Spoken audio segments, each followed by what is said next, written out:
Good morning, everyone. Welcome back to the channel. This video here is to review the May 16th Sunday games. But before I do that, I want you guys to go down there, like and subscribe.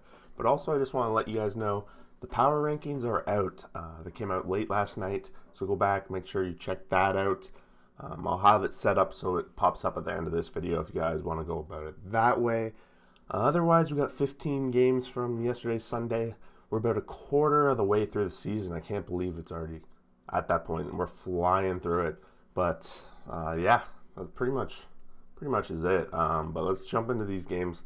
Like I said, we have 15 of them, so lots of them to go through, and I'll do what I typically do. It's about a minute per game, but sometimes I rip through it faster, sometimes slower, etc., etc. So the Giants 4, Pirates 1. Giants bounce back here after losing the first two to the Pirates and get a win here, which is really good. They're up 2-1 in the ninth. They added a couple insurance runs. Yastrzemski hits his 5th home run of the season. He seems to have been a little quiet this season from my perspective, batting .215. It's only his 5th home run. Buster Posey, 3 hits tonight. Wow, he's up to .382. Pretty impressive from him. Pirates, no home runs for them. Keller goes 5, 2 earned runs, 8 Ks. Pretty good outing for him. But on the other side, Alex Wood picks up his 5th win of the season. He's now 5-0, 6 innings pitched, 1 earned run, 6 Ks. And this has been the staple of the Giants, getting that strong quality start from their pitchers and then really closing the door with 1 run for the Pirates. Next up, the Orioles avoid the sweep from the Yankees with a 10-6 victory, and very big offensive performance for them. We've got to be pretty excited for that. Miguel Franco had a 3-hit night, 3 RBIs, hit his 4th home run of the season. On the other side, Yankees, Gary Sanchez, his 5th, Clint Frazier, his 4th, and Aaron Judge is now up to 12. He's right there in the mix for the home run leader of the year. Montgomery only goes 3 innings pitched, 5 earned runs, 4 Ks, so he doesn't really get out of the third too much.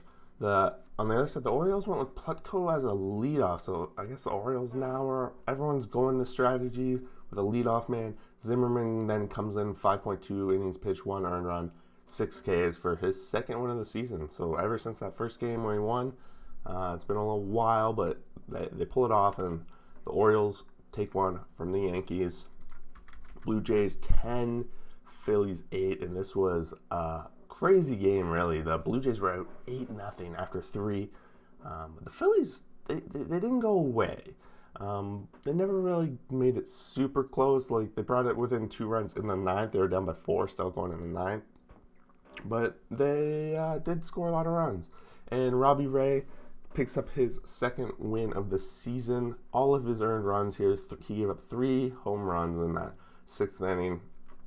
To Maton hit 2 home runs, both of them off Ray in the 5th and the 6th inning there.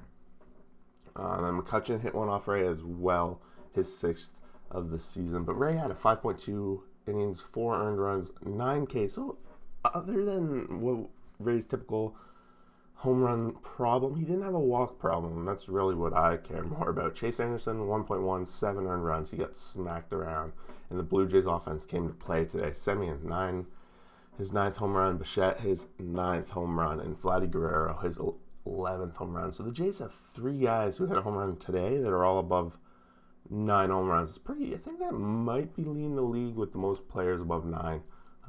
Wouldn't surprise me at this rate. Big win for the Jays. They win the series. They have an amazing week. I think they go 5-1 on the week, so pretty good. Next up, Angels 6, Red Sox 5, and this is pretty much a story so far. Everyone's kind of avoiding the sweep. That's what the Angels do here.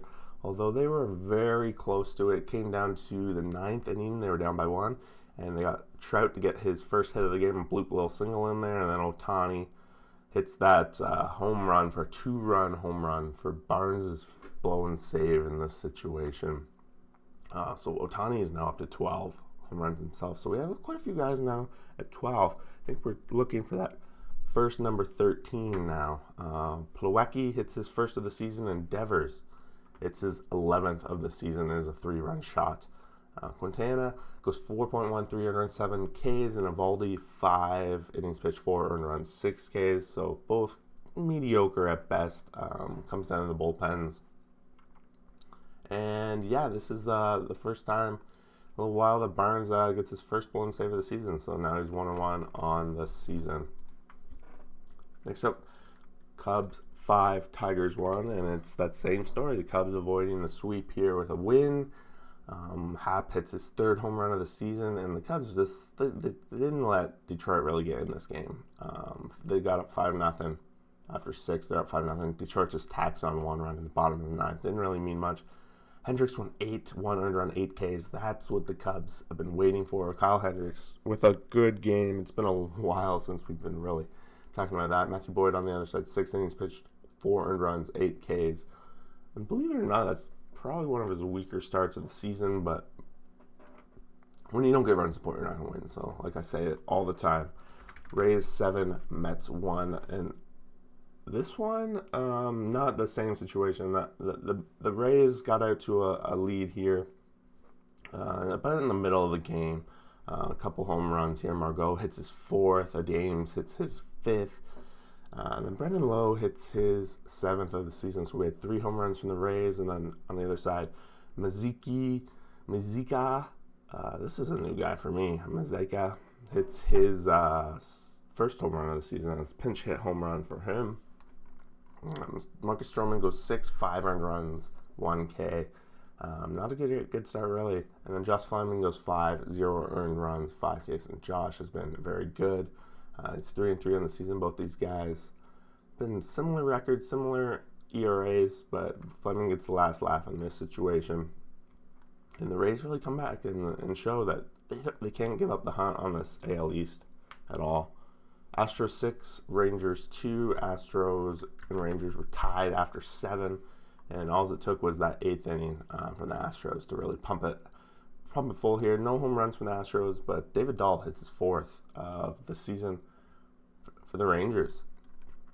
Kind of want to see the wrap here. Fans were rocking Astros bats wake. So I guess packed house in Astroland. Lance McCullers 0 earned runs, 6 Ks. 6 innings pitched, 5 Ks, and then on the other side, Kyle Gibson, 7 innings pitched, 2 earned runs. Kyle Gibson's been amazing this season for the Rangers. I can't believe it. Same for Lance McCullers. Both been very good. No decisions for both, and then Scroob brings in the blown save. But they get it done. The Astros keep it alive, and I believe the Astros did get a completed sweep there. And that brings us to here. I can't believe this game. The Athletics 7, Twins 6. I honestly thought the Twins finally had one. They're up 4-1 after 3. And I'm like, okay, they can do it. They can do it. Nope. Top of the 5th, Oakland puts up 4, and then adds another one in the 7th. And the Twins, they actually score a couple runs late, tie it up. And then top of the 9th, the A's take it away from them yet again. So no home runs coming from the A's side. So they manufactured all these runs. Matt Chapman, 3-hit night, 3 RBI night. On the other side, though, Twins had a couple home runs with Kepler hitting his 4th and Simmons hitting his 2nd. But it's not enough. The Twins continue to just struggle. Maeda, he's one of the guys on here that's just struggling really bad. 4 innings pitched, 3 earned runs, 2 Ks. Getting the no decision, but his ERA is up to 5.26. And then Bassett, 5 innings pitched, 4 earned runs, 4 Ks. So this was not a starter's performance. This was an offensive comeback. And then Rogers is now 0-2. It blows this game in the top of the 9th. Moving along, we got the White Sox 4, Royals 3, and this was a very hard-fought game by both teams. Not a whole lot of left on base and scoring opportunities, but the White Sox did have 11 hits over this night, only cashing in 4 runs. Adam Eaton hits his 4th home run of the season. He had a 1-hit, 2 RBI home run. 2-run home run, you know what I'm trying to say. Dylan Cease goes 5.2, 0 earned runs, 3 Ks. And then Brady Singer, 6.1, 2 earned runs, 7 Ks. So Singer's starting to turn it around after a little bit of a hiccup there in the middle of the season. So it's good to see. And then you see Wade Davis. They're giving him the blown save and the loss. So I guess bottom of the 9th here, the Royals were actually winning 3-2 in the bottom of the 9th. And then Wade Davis blows this game, 2 earned runs, couple of hits, and that's pretty much it. The White Sox maintaining their lead on the division. Next up, Brewers 10, Braves 9. You don't see a lot of teams scoring 9 against the Brewers and losing, but that seems to be the case here with the Braves. The Braves found a way, and believe it or not, it was 8-0 going into the 7th inning, and somehow the Braves put up a 7-run inning to bring it within 1, and then they give up a couple more runs to maybe they were so close. It was 8-7, and then give up a couple more, and that's 10-7. And they even tack on a couple runs late. So had they just held it together for one of these innings, but this bullpen is just really rough for the Braves. Home runs, Aviles Garcia hits his 6th of the season, and then Freddie Freeman, he's up to 11, but still only a 1-hit night. But it is a grand slam, so you got to give it to them on that. But it's not enough. Noah goes 4.1, 5 earned runs, and just a lot of earned runs all over. Noah's been that guy who's pretty much held this Braves together a lot of the way, hitting his own home runs and stuff, but not today. And Freddie Peralta goes 6, 0 earned run, 8K. So the Brewers do get that starter magic that they're so used to, but on the other side, their bullpen's just falling apart this time. But they get the win, and that's what the Brewers were looking for, right? Well, that's what every team's looking for. Next up, this one, oh my gosh, Reds 7, Phillies 6, not Phillies, Reds 7, Rockies 6. Can you tell it's super early? We do wake up with baseball 5:30 in the morning, just throwing that out there. But anyway, Rockies were up 6-1 in this one, going into the 8th, and you think, given the way the Reds have been playing, the Rockies might have this one in the bag, but then you kind of remember that the Rockies never have any game in the bag, especially when they're at home in Coors. Anything's up for grabs. Anything can happen. And that's what happens. The Reds put up 6 runs in the 8th and 9th combined, and that's all it takes. None of them are home runs. No home runs in this whole game, and it's in Coors. Pretty interesting. Don't see that very often. Santazella has his best start of the season by far. 7 innings pitched, 1 earned run. Hoffman on the other side, 4 innings pitched, 2 earned runs. So really, the Reds only gave up 2 earned runs in the entire game.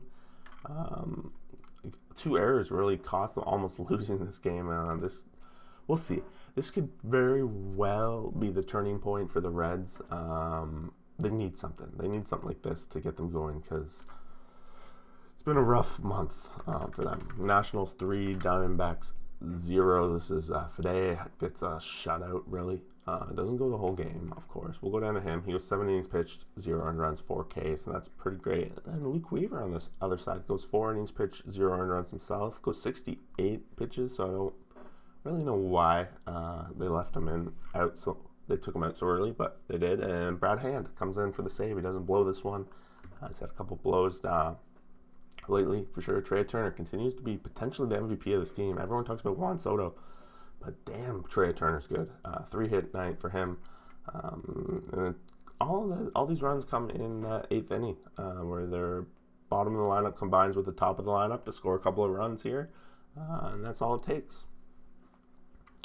Nationals win. Mariners 3, Indians 2. The Mariners take this series. It was an exciting series, and here we go again. Kelenic has another 0 for 9. So out of 4 games for Kelenic, he's had 3 games where he went 0 for, and then he had that 1 game where he went crazy. But Haniger continues to crush. He had a 2-hit night, 2 at-bats, and he had 2 walks, so on base 4 times tonight. No home runs in the game whatsoever. Indians fall behind 3-0 early in this one, and then they do try to come back, and they get close, but no cigar. The Mariners put up a bullpen kind of outing here with Dugar. Honestly, bullpens, it's hard to keep track of everyone, of course. But against Bieber, he went 4.2, 3 earned runs, 7 Ks, 4 walks. It was a little bit of a struggle for Bieber. It looks like his 8 strikeout streak is also over, which we mentioned last start for him. He had 8 strikeouts in, I forget how many games now, but he was leading. If you go back and look, I'm sure there's a video of his last start of me talking about that. But yeah, Mariners close it. They win the series against a team that I have in the top 10 before. But you'll have to check out the power rankings to see how that's going. or just look behind me, but don't do that. Don't do that. Next up, Marlins 3, Dodgers 2, and Dodgers got out 2-0, and the Marlins answered back with a 3-run inning, and that was basically it. Dodgers fall here, and Dodgers are just kind of like walking over along as if they have nothing to worry about. This was kind of the sense I'm feeling, but given this division, there's a lot going on. They should really be put on the pressure. They need to turn it back on. Duvall hits his 8th of the season, and it's that 3-run shot, and that's the difference. 1 home run, 1 swing of the bat, and it's always Duvall. That's like the only guy in the Marlins that seems to be able to hit a home run. Pablo Lopez picks up his first win of the season, 5 innings pitched, 2 earned runs, 3 Ks. On the other side, the Dodgers tried to put together a bullpen night, and it just didn't work. That 3-run home run ends up not being earned either, which is kind of hilarious. I guess one error leads to the game. Long story short, the error causes the game. Last game of the night, the Padres capped the sweep. The Padres swept the Cardinals. Both these teams, Cardinals are no slouch of an opponent for the Padres to be sweeping, right? Home run wise, Arenado hits his 9th. He's been on a little bit of a heater himself. I feel like I've said his name 3 times in this past week hitting home runs. So he's up to 300 batting, and like I said in my preview at the beginning of the season, people are underestimating what Arenado can do in this ballpark. It's just going to take some time to get used to playing outside of Coors, but it looks like that's the case now, so really watch out for that.